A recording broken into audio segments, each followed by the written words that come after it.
Hello my dear students, welcome to a new chapter, that is periodic classification of elements. Very nice chapter, very good chapter. Chemistry ka first chapter we are going through, maybe. No, we have finished one, chemical equations and periodic classification of elements. Before going to this chapter, I'd like to go through the basics of this chapter. Now, to consider the basics of this chapter when it comes to chemistry, basically, the first basic thing we can consider is the types of matter. We know matter.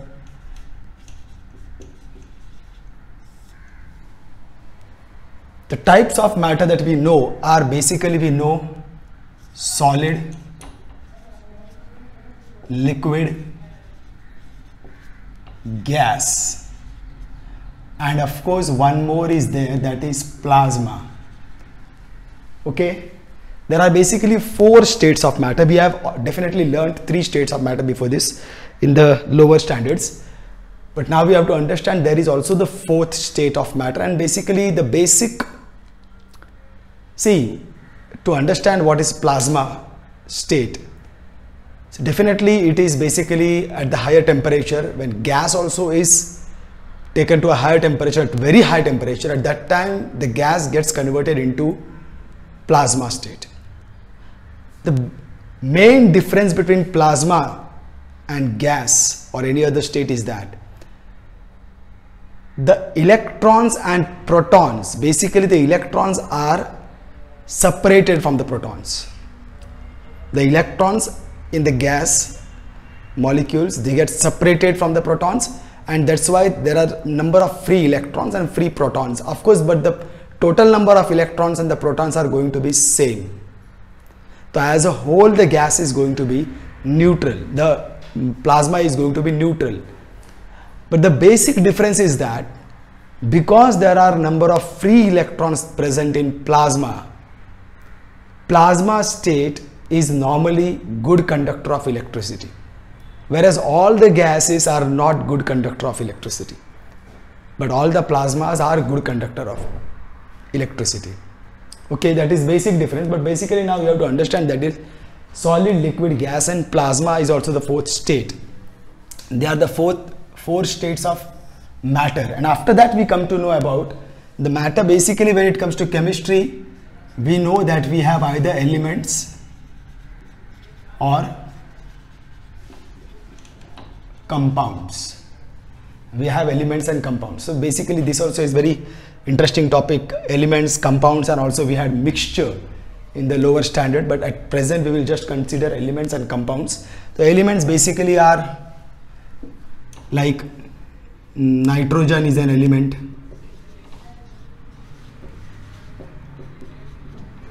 calcium is an element, magnesium is an element,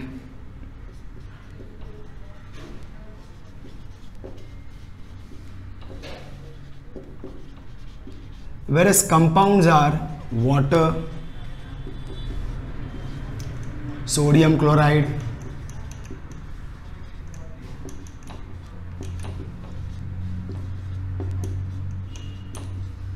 they all are basically compounds. Basically what is the basic difference between element and a compound? Elements, the smallest indivisible identity of an element is an atom. One more thing, atom, and this smallest identity is a molecule. Basically if you will see, nitrogen is made up of only nitrogen atoms, same type of atoms. Calcium is made up of calcium atoms, magnesium is made up of only magnesium atoms, but when compound, water is made up of hydrogen and oxygen atoms. More than one type of atoms are there in a compound. Sodium chloride is made up of sodium atom and a chlorine atom, and this is supposed to be, so the smallest indivisible identity of a compound is always a molecule. Water molecule is basically H2O is a water molecule, and this is the smallest indivisible identity of a compound. Whereas smallest indivisible identity of an element can be atom and molecule also. Remember this. Why? Because see, basically nitrogen, you see over here, hydrogen, these atoms are not freely available in atomic state. One hydrogen will not be available. You will always have a molecule of a hydrogen. Two hydrogen will always make one molecule of a hydrogen, and that way only they will exist. They will always exist in a molecular form. Hydrogen, nitrogen, oxygen. You will always see when you write in chemical reactions, when hydrogen is liberated, oxygen is liberated, then in the chemical reaction, or when oxygen is taking part in the reaction, at that time you have to write O2. You cannot write only O, no. Sometimes it is written like this. This is now nascent oxygen in the chemical reaction. Nascent oxygen will be written, but then bracket will be there. So oxygen is there. You will have calcium, freely available element. Calcium you will have, many are there like this. Hydrogen, oxygen, chlorine also will never be available in a free atom state. It will also be in a molecular form. So basically elements also can be in the smallest indivisible identity of an element also can be a molecule and also can be an atom. Okay, my dear students, that is the basic difference between atom and a molecule. Molecule is definitely made up of more atoms, but not necessary two different atoms. They can be of same atom. Nitrogen atom will make one molecule of nitrogen. Hydrogen atom will make one molecule of hydrogen. Okay, but of a compound, the molecule will be of two different atoms. So basically that is what elements, compounds, and we have got atoms, molecules. Now after coming this to the basics part, this ones you have understood. Now my dear students, you have to understand few more things.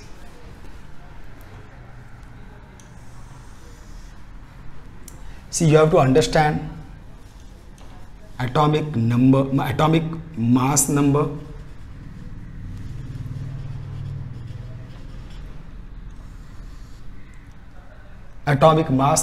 atomic number, valency and isotope.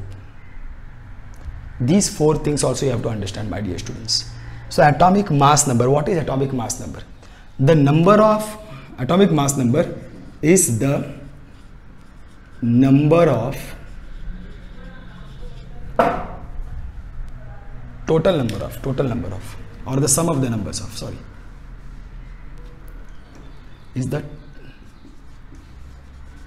total number or sum of the number of protons and neutrons present in the atom of an element. I hope you first of all you understand what is the structure of an atom. So basically, if you will see, atom basically has two parts, a nuclear part and the extra nuclear part. Nuclear part basically is the nucleus of an atom. This I am going to rub afterwards, my dear students, but otherwise if I get to maintain it, I will better draw it over here. See, nucleus basically is the central part of the atom which contains protons which are positively charged and neutrons which are neutral. This is basically the nucleus of an atom.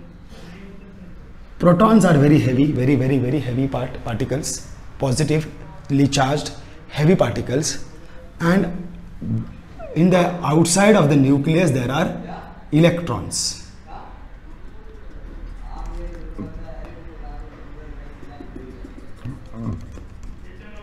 Fine. The first orbit can have maximum only 2 electrons. Fine. These electrons keep on revolving around the nucleus. Second orbit can have maximum 8 electrons. Like this, there are, of course, the number of orbits will depend on the number of electrons that are present. But one thing is there, the number of protons and number of electrons present in the nucleus and the number of electrons present outside the nucleus are always equal in naturally occurring atom. When the atom is a naturally occurring atom, it is always neutral. Naturally occurring atom is always neutral. This is one of the reasons that you must be having in lower standards, that sodium or any atom, purposely they take a name of any atom, sodium, or they take a name of calcium, magnesium, aluminium. Sodium atom has electrons which are negatively charged. It has protons which are positively charged. Even if they have electrons which are negatively charged and protons which are positively charged, even then atom as a whole is neutral, not having any charge. Why? You have to give reasons for this. So basically the idea behind it is what? The number of protons in the nucleus of an atom and the number of electrons revolving outside the nucleus in an atom is always same. They are always equal.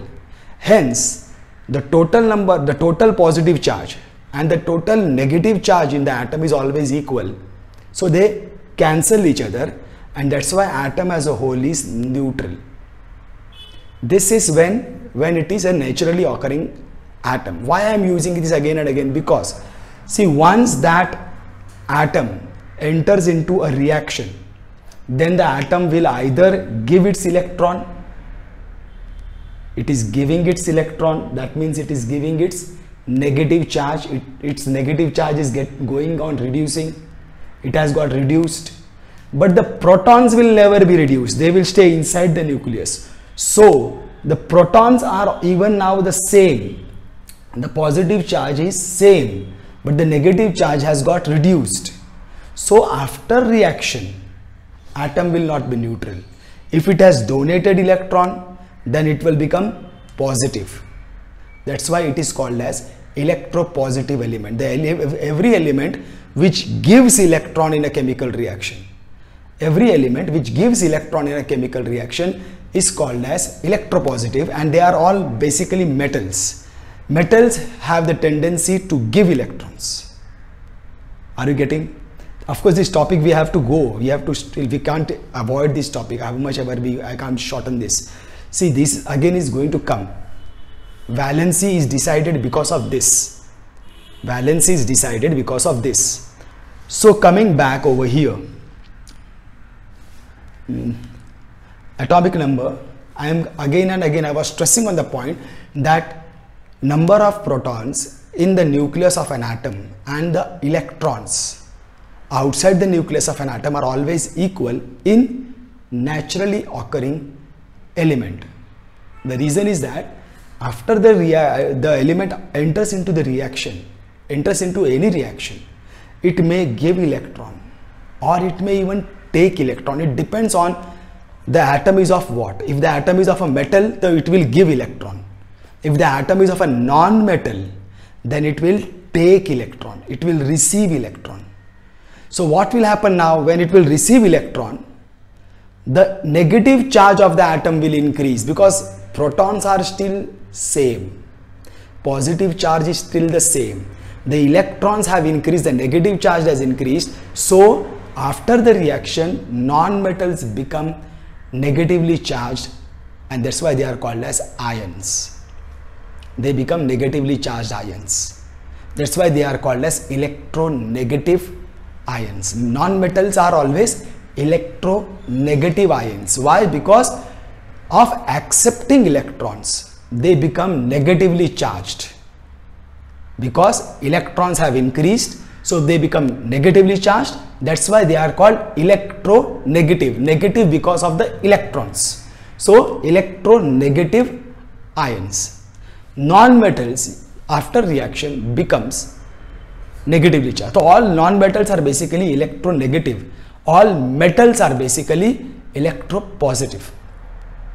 Are you getting, my dear students? So coming back to my topic, that is the reason why we have to say, whenever we say the number of protons are equal to the number of electrons in naturally occurring atom, because once the atom enters into the reaction, the number of electrons will change. They will no more be same as long as they are metals, non-metals. Again, there are many things happening.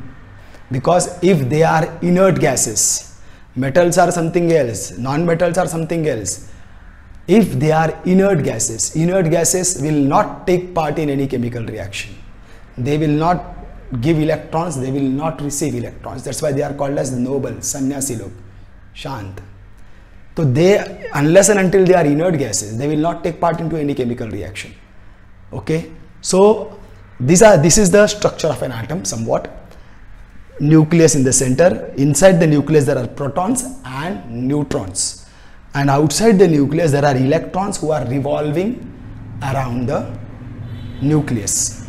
Okay, so the total number of protons and the total number of neutrons, if I add them together, then I will get the atomic mass number of that element. Are you getting, my student? So that is what the atomic mass number is, the total number of protons and neutrons present in the atom of an element. Here I can tell element. Why? Because there are no electrons over here. See, number of protons and neutrons will never change. Before the chemical reaction also the number of protons and neutrons will be same. After the chemical reaction also the number of protons and neutrons are going to be same. So at that time you don't have to write anything of that sort, like in a neutral atom or something like that. I used that word over there because number of protons are equal to the number of electrons in a neutral or a naturally occurring element, atom of an element. Whenever I talk about electrons, I will have to use that term in the naturally occurring element, because the element has not taken part into any chemical reaction. Till then, these conditions are going to be followed. Okay, so this is atomic mass number, you have understood. The next is atomic number.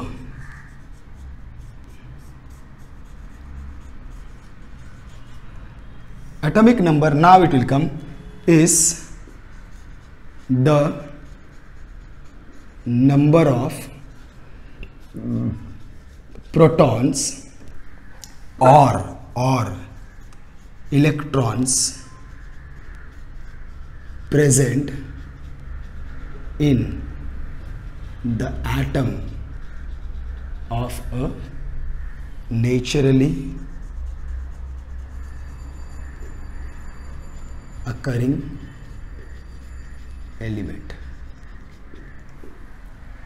Okay, is the number of protons or electrons, or you can even say is the number of protons present in the atom of an element, if you are not using electrons. Why I am using this term? Because sometimes, somewhere you will read the definitions that atomic number is the number of protons or electrons present in the atom of an element. That time you will consider, sir, this basically here protons or electrons. Sometimes it is written atomic number is the number of protons present in the atoms of an element. At that time electrons are not used. At that time don't get confused.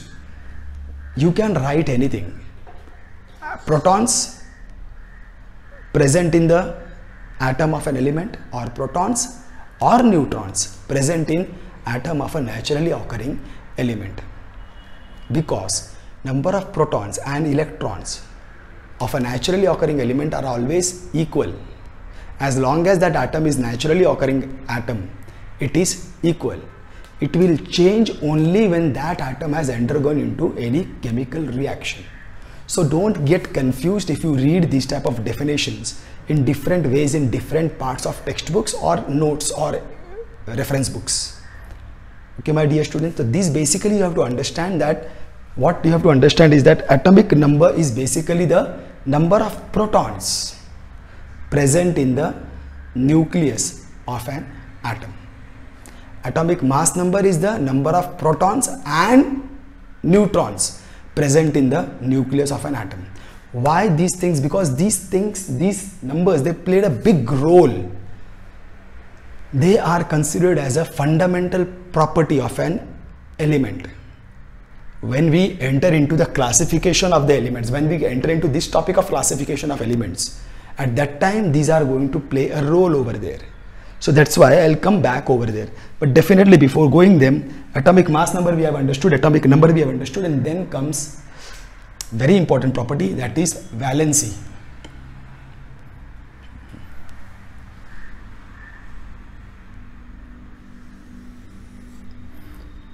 valency.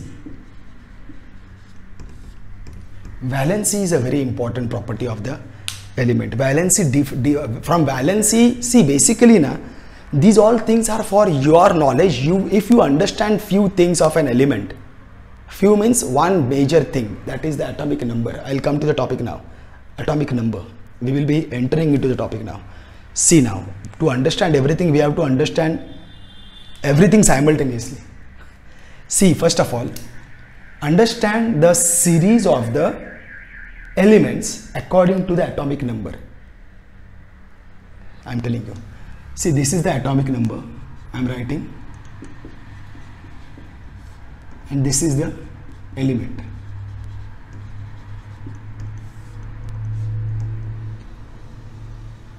You should know at least minimum 20 atomic numbers. First 20 atomic numbers you should know. Minimum first 20 atomic numbers you should know. Fine. So what are they?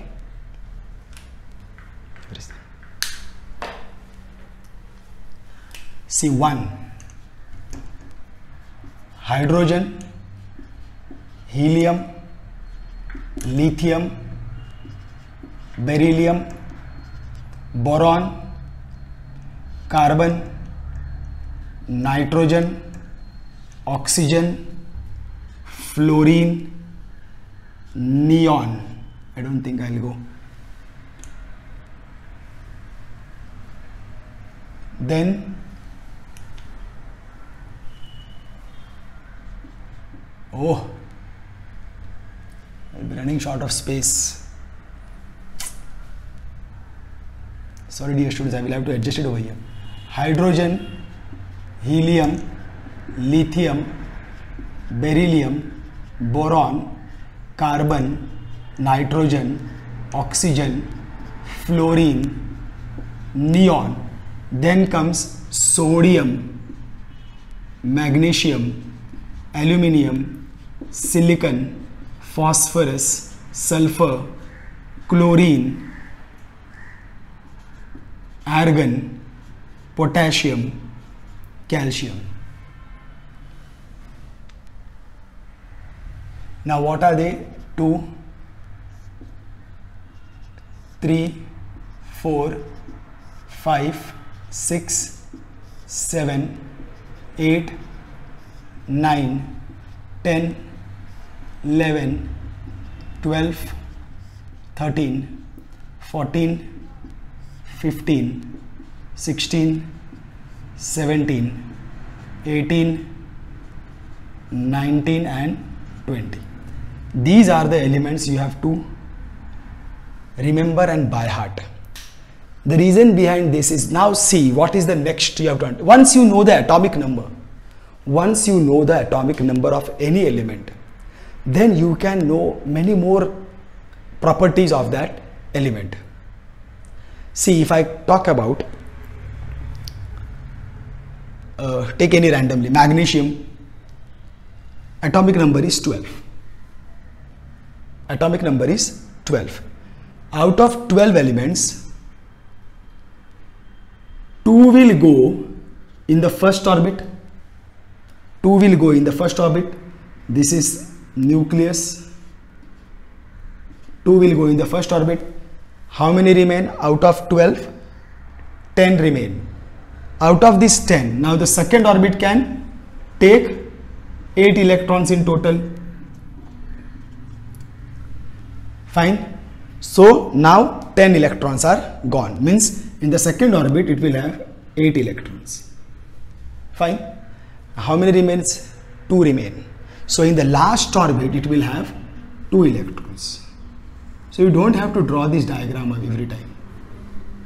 You don't have to draw this diagram every time. You can understand in this way also.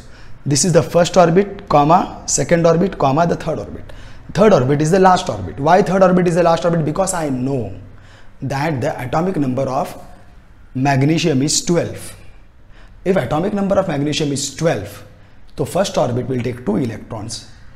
10 remains. So 8 also will go and fit into the second electron, second orbit. And then the 2 will remain for the last orbit. This is called as electronic configuration. This is called as electronic configuration, arrangement of the electrons. Electronic configuration. I will not take much space. This is called as electronic configuration. Now, why is this electronic configuration very important? The reason is that, see, how many electrons are there? The electronic configuration will tell you how many valence electrons are present in the atom. Now there are two different terms I am using. One is valency and one is valence electrons. Valence electrons and valency are two different things.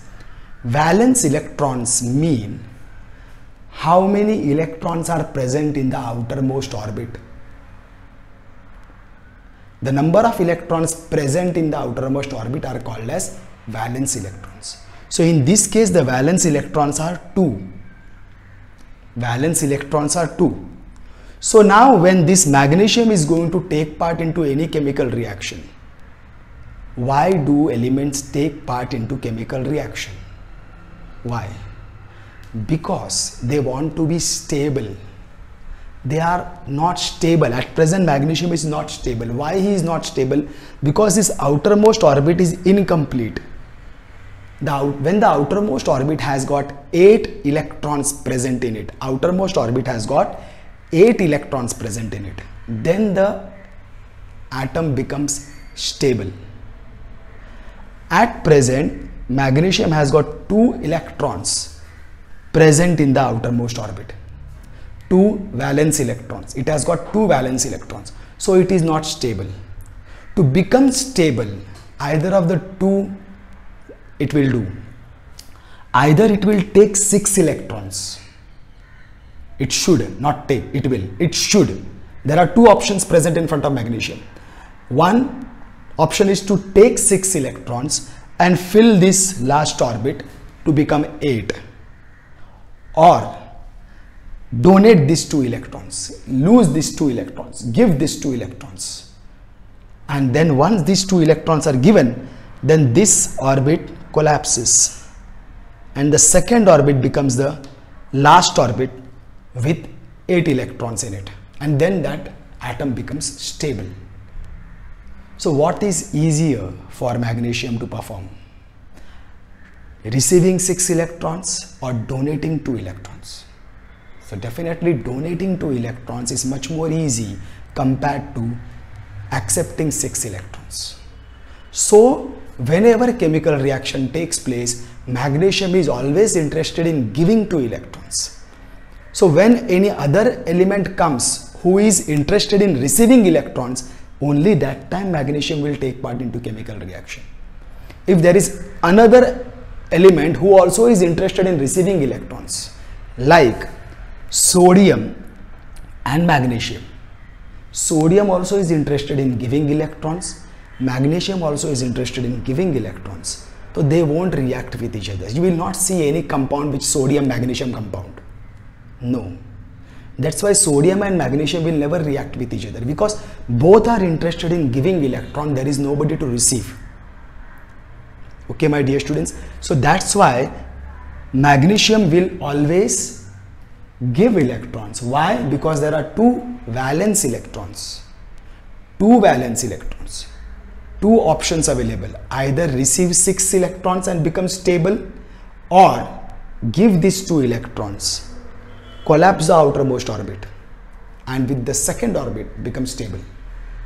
So he always chooses for the option of giving 2 electrons, because that is easier than accepting 6 electrons. So magnesium is always going to give 2 electrons. That's why valency of magnesium is always 2. Valency is 2. I am not going to write this because I want that space. Okay, valency is 2. Chalo, forget.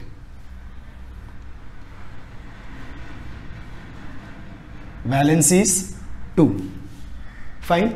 If you think about sodium, 2, atomic number is 11. 2, 8 and 1. He has got 1 electron in the outermost orbit. Then again he will be interested in giving 1 electron. Because he is always giving 1 electron, the valency of sodium is 1. So now you may argue that, sir, that is going to happen. Number of electrons, how much are present in the means the valence electron is going to be its valency. No. Just think about oxygen. Oxygen atomic number is 8. Out of this 8, 2 will go in the first orbit. How many remain? 6 remain. So that 6 will go in the second orbit. Are you getting? Just to get a clear picture, oxygen 2 over here, and then 2, 3, 4, 5, 6. Now what are the options for oxygen? Either to receive 2 electrons or to give 6 electrons. What is easy? He will receive 2 electrons. He will receive 2 electrons. Number of valence electrons are 6. Number of valence electrons is 6. But valency will be 2. Why? Because being valence electron 6, he will receive 2 electrons to make this number of electrons 8. To make this number of electrons 8, he will receive 2 electrons, so that afterwards, after reaction, the number in this orbit will become 8. So though the valence electrons is 6, valency of oxygen is 2. See, valency is what? Valency is the number of electrons given or taken by an element in a chemical reaction. See, this is the main language. This may change in some or the other way. People may change it in some other way, but the meaning is always going to be the same. The concept is this: when the element enters into the chemical reaction, it either gives electrons or it accepts electron. The number of electron it gives or the number of electron it accepts, that is called as the valency of that element. Are you getting, my dear student? That is valency, and valency plays a very important role, because valency is going to decide lots of other things. See, basically now this is now I come from here. Hydrogen, 1 atomic number, 1 electron. Hydrogen has got a big issue. Okay, helium 2, orbit complete. Lithium 2, 3 atomic number is 3, 2 go in the first, 1 stay. So 1 is there in the outermost orbit. Here valency, he will now here also lithium will either give one electron or take 7. Taking 7 is not easy. The valency of lithium is 1. Beryllium 2, 2, valency will be 2. Boron 2, 3, 5 है ना, valency will be 3. Carbon 2, 4, because atomic number is 6. Now carbon has got all the possibilities for him. Carbon can give 4 electrons or receive 4 electrons, no problem. That is the reason carbon has got high catenating power. It is ready to give electron, it is ready to accept electron. By giving also he has to give 4 electrons, while receiving also he has to receive 4 electrons. So whether the donor is coming, he is ready to react, whether the receiver is coming, he is still ready to react. So, but valency of carbon will be 4. Nitrogen, it is 2, 5, because atomic number is 7. Now valency will be 3. Why? Because now we will receive 3 electrons. Instead of giving 5 electrons, he will receive 3 electrons. That's why valency of nitrogen will be 3, though the valence electrons are 5. See the difference between valence electrons and valency. Fluorine 9, so it will be 2, 7. Again valency will be what? 1, because now to make the outermost electron 8, he wants only 1 electron. He will take 1 electron. So valency will be 1. Neon 2, 8. I am coming to this topic. Aluminium 13, 2, 8, 3. Valency will be 3. Silicon 2, 8, 4. Valency will be 4. Phosphorus 2, 8, 5. Valency will be 3. Sulfur 2, 8, 6, valency will be 2. Chlorine 2, 8, 7, valency will be 1. Argon 2, 8, 8. Potassium 2, 8, 8, 1, valency will be 1. Calcium 2, 8, 8, 2, valency will be 2. See my dear students, out of this helium,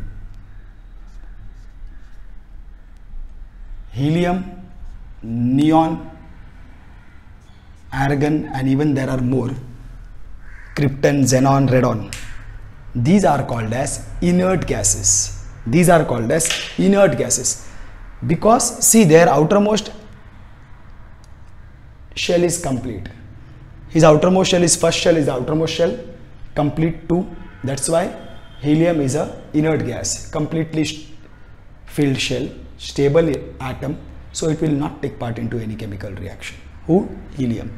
Same will happen with neon, so that's why there is no valency they have. Same with helium, same will happen with neon. 2, 8, outermost shell is complete, so they will not take part into any chemical reaction, valency is 0. And same will happen with argon. Oh, this has moved down, argon 288, okay, this has moved down, thoda upar jayega. Okay, fine. So this is what you have to remember. Atomic number definitely you have to remember because of atomic number you will be able to understand the electronic configuration. Electronic configuration will tell you the valence electron. Valence electron will tell you the valency. And from the valency you will come to know whether the element is a metal or a non-metal. Every element who is going to donate electron is going to be a metal, or metals always donate electron. That's why they are electropositive. Non-metals always accept electron. That's why they are electronegative. Okay, so whenever valence electrons are less than 4, valence electrons are less than 4, especially 1 and 2. Valence electrons are especially 1, 2, 3 also is there. They are metals because 1, 2, 3 electrons, so they will be interested in giving these 1, 2, 3 electrons. And whenever the valence electrons are more than 4, 5, 6, 7, that time they will be those elements will be non-metals. Are you getting, my dear students? So this is how this will help you to understand which element is a metal, which element is a non-metal. Every time when you think on this basis, slowly, steadily, as you go forward, these atomic numbers sits into your brain, and then you will easily identify what is a metal, what is a non-metal. You don't have to always keep on thinking. And by the time we finish this periodic classification of elements, you would have got good knowledge of what elements are metals, what elements are non-metals. Are you getting? This is very important because while framing reactions, framing compounds, you will be able to understand how whether the compound will be possible or the compound will not be possible. Okay, only when two oppositely performing elements like the donor and the receiver, one is interested in giving electrons, one is interested in receiving electrons, metal and a non-metal, when they come together only then they will react. Otherwise the non-metal will not react with a non-metal because both are interested in receiving electron. So who is going to give? No reaction possible. A metal will not react with a metal because both are interested in giving electrons, so nobody is receiving. So that's why you have to know this. Okay, and now one more important thing. See, this is there, of course, as I told you, to understand whether the reaction will take place or not, you should know whether the elements are metals or non-metals. And also one more important thing, you have to know the reactivity. Reactivity means which elements are highly reactive. Metals hai, all are 4 or 5 metals, but among those metals also, some metals are highly reactive metals. Non-metals are highly reactive non-metals. So and their valencies you have to know. Reason I will tell you, my dear students, but this you have to take down this. This is called as reactivity series. This is called as reactivity series. Okay, what is the reactivity series? Most highly reactive metal is a potassium, whose valency is 1. Potassium, whose valency is 1. Potassium, see here, potassium, valency 1. After that potassium, sodium, lithium. So this I'll tell you. We'll come to the, first you understand this reactivity series. Potassium is highly reactive than sodium. Sodium is highly reactive than lithium. And then comes calcium, magnesium. Calcium will form 2 valency. Magnesium will form 2 valency. Aluminium will form 3 valency. See, aluminium will form 3 valency. And then comes carbon, who has got a variable valency 4, but whether positive or negative, it will keep on changing. Then zinc, iron, tin, lead. Zinc, iron, tin, lead. Fine. Hydrogen, copper, mercury. Hydrogen, copper, mercury, silver, gold,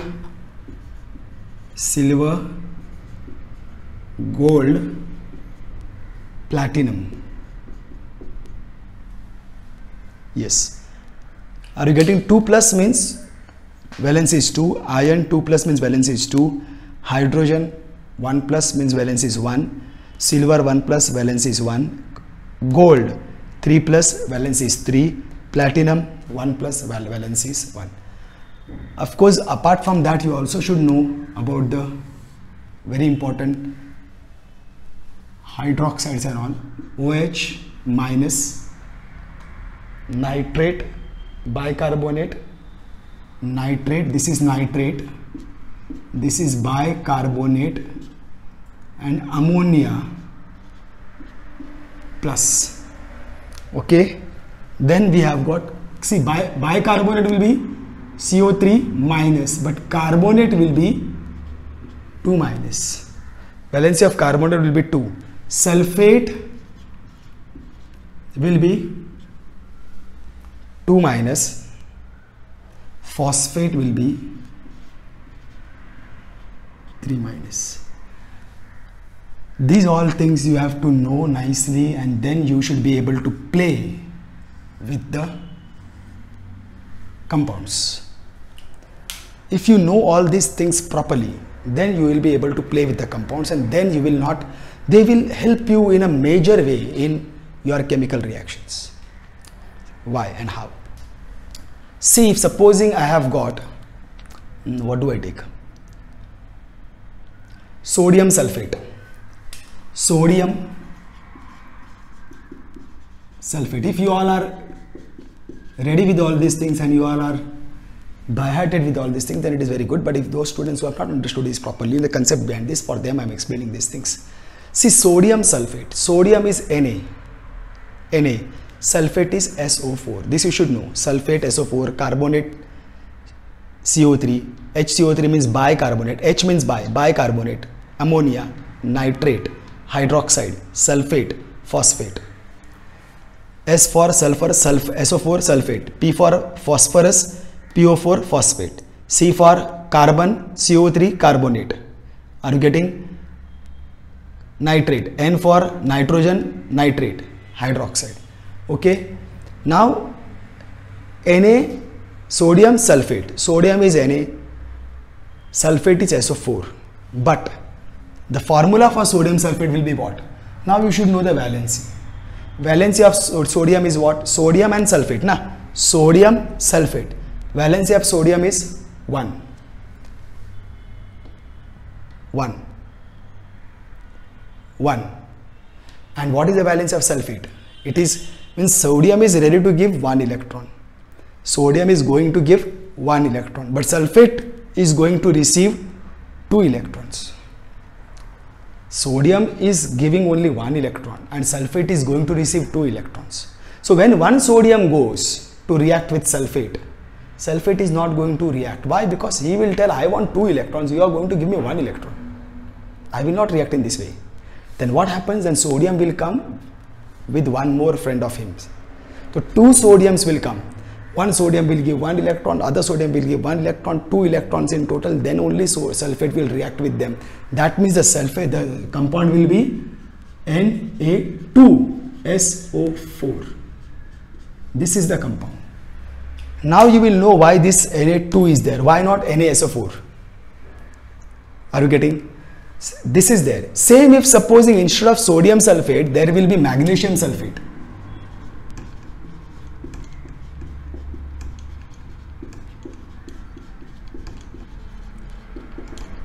If there is magnesium sulfate, the valence of magnesium is what? 2. Magnesium is interested in giving 2 electrons. Sulfate also wants 2 electrons. So 1 magnesium is sufficient for sulfate. So that's why magnesium sulfate will be MgSO4. At that time there will be no 2 over here. Are you getting my point? So this way this keeps on forming. So you can now play with whatever you want with this. Are you getting? Zinc carbonate. Zinc carbonate. The zinc valency is 2. Carbonate valency is 2. So 1 zinc and 1 carbonate is sufficient. So therefore zinc carbonate will be ZnCO3. Why this you should know? Because when in a chemical reaction, if you know sodium sulfate is the product going to be formed, you know that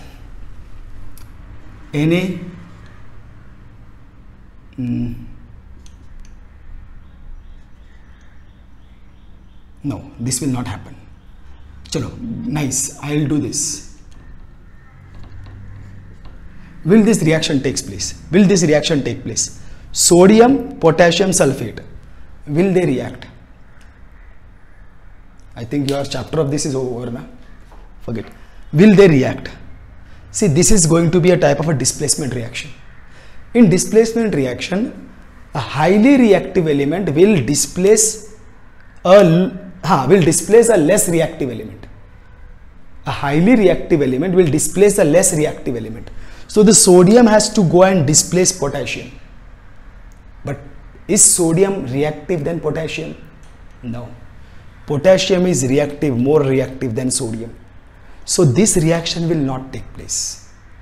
Why? Because sodium is less reactive, it will not be able to displace potassium from it. Sodium will not be able to displace potassium from it. That's why this reaction will not take place. But if it is ulta, potassium plus Na2SO4. Now you know that potassium plus sodium sulfate. Potassium plus sodium sulfate. Potassium is something which is freely available to K. Potassium is freely available. It is not always in a molecular form. As I told you over here, hydrogen, nitrogen, oxygen, they are available only in molecular form, that is molecule O2, N2, H2. Potassium is available also in a free form. Sodium is available in free form. The potassium is potassium. Sodium sulfate, so sodium sulfate is Na2SO4 because one sodium is going to give 2 electrons, that not possible. Sulfate forms 2, valence of sulfate is 2, sodium is 1, so then 2 sodiums will be needed to Na2SO4. That's why you write Na2SO4. And then when the reaction takes place, it will become what now? Potassium sulfate will be formed. Potassium, this is plus, this is minus, they will be separated. Potassium will go and link with sulfate. But then potassium sulfate, again, the valency of potassium is 1 and sulfate is 2. Then again you will require K2SO4. And of course, sodium will be liberated. It will be like this. Are you getting? This is the basic structure because sodium sulfate molecular formula is Na2SO4. Potassium molecular formula is K. And potassium sulfate molecular formula is K2SO4 because same reason, valency of potassium plus and sulfate is 2. So Sodium is gone over there. Now you will go to balance this reaction. Now if you go to balance this reaction, 2 potassiums here, so I will require 2 potassiums here, 2 sodium here, I will require 2 sodium here, and then this is done. Are you getting, my dear student? So this will help you a lot. This will help you a lot in framing reactions, in framing compounds. This is of major use. Play with this. See what silver sulfate will be, silver carbonate will be. Okay, what will be copper sulfate, copper nitrate. See, if I consider copper nitrate, copper 2, if I want to frame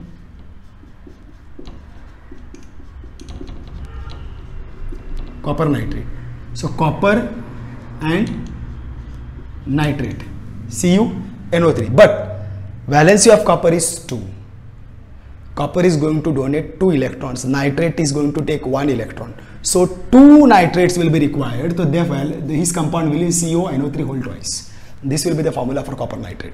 And whenever copper nitrate is supposed to be used in a chemical reaction, you will have to use this compound formula, molecular formula first, CuNO3 whole twice. Are you getting, my dear students? So this will help you a lot. Of course, this is not going to be the part of this I am giving you because it is a basic. Whenever chemistry I start with this fashion. But periodic classification, this periodic classification element, this is the basic that you require. This is the basic that you require. You have to know elements. Elements you have to know first of all. Elements are basically those who are made up of one type of atom only, and then elements have atoms and molecules, that is a different thing. But then elements, the atom is identified by its atomic mass number. I am coming to my topic now, periodic classification of elements. Atomic mass number is basically the total number of protons and neutrons present in the nucleus of an atom. That is atomic mass number. Then comes atomic number. Atomic number is the total number of protons present in the nucleus of an atom. But it can be also stated that atomic number is the number of protons or electrons present in the naturally occurring atom of an element. Are you getting my point? So this is atomic number, and then you should know valency. Valency, as I explained now, valency is the number of electrons given or taken in a chemical reaction by an element. Okay, then you should know this atomic number ka series. This is important, this you should know. This is what is required for this topic of ours, periodic classification of elements. This series you should know properly. Of course you can know more, but these first 20 so you have to definitely know, and they are in this series only. These are the atomic numbers, you can't change them, and they are in this series only. These are their electronic configuration and these are their valencies.